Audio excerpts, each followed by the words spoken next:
Hello, this webinar is titled The News, Constantly Deconstructing Our Cultural Inheritance. And as a reference point, we're using once again the book, How the News Makes Us Dumb, The Death of Wisdom in an Information Society by John Somerville, professor of University of Florida News, Culture, Faith, and History. Well, let's define culture. The word culture originally described agriculture, the cultivation of something that grew slowly. Culture is all the ways of thinking and living that people teach their children. Cultures are relatively settled. Well, where does culture come from? Culture comes from the religion of a people group, their values, their history, and their institutions. And it's transmitted through the study of these things as well as storytelling. What we talk about in our families and social networks, our schools, our colleges, our universities, our religious teachings and settings. But it also comes through print media and visual media since the 1960s, which has become a powerful form of storytelling. Let's take a few minutes and take a look at the nature of culture.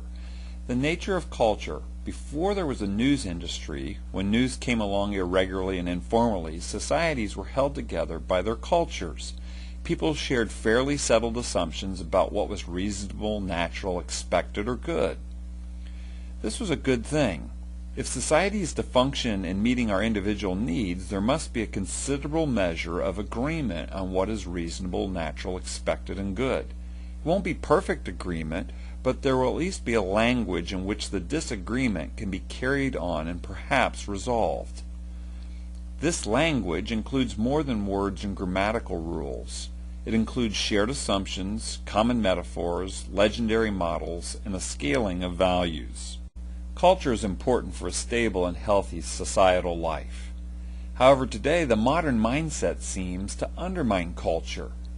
Most of those who are in charge of our society's affairs think that news is the most important thing to know. Scholars today are apt to view culture with distrust, a prison to new points of view.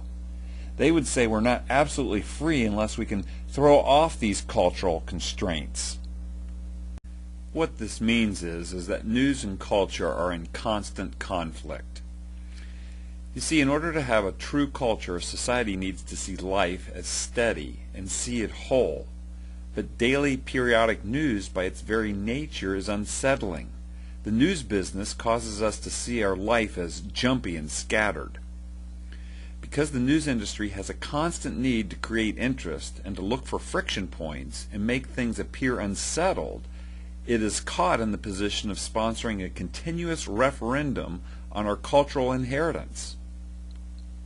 This creates a situation as a society where the ground is constantly being plowed up under our feet. When editors discover that we are taking something for granted, it becomes another item for them to put into play. As a people, we foolishly accept the idea that we should take nothing for granted and should relentlessly question our cultural heritage. Because news gives such a priority to the new, it continuously deconstructs culture and creates a generalized suspicion of our societal meta-narrative. The irony is, as the news deconstructs our traditions and meta-narratives, it has nothing to replace it with, because its very nature provides no basis for a stable alternative narrative. Thus, news, in large part, has replaced culture. Add to that corrosive effects of moral relativism, there are no absolute universal values or morals we can appeal to, and multiculturalism, that all cultures are the same, and that the new tolerance is everything is acceptable except some exclusive truth claim, and you have all the ingredients of a society that is in accelerating decay. This should give us all something to think about, because the nature of culture and the nature of news puts them in constant conflict with one another. This is U.S. Civics Training. Thanks for listening.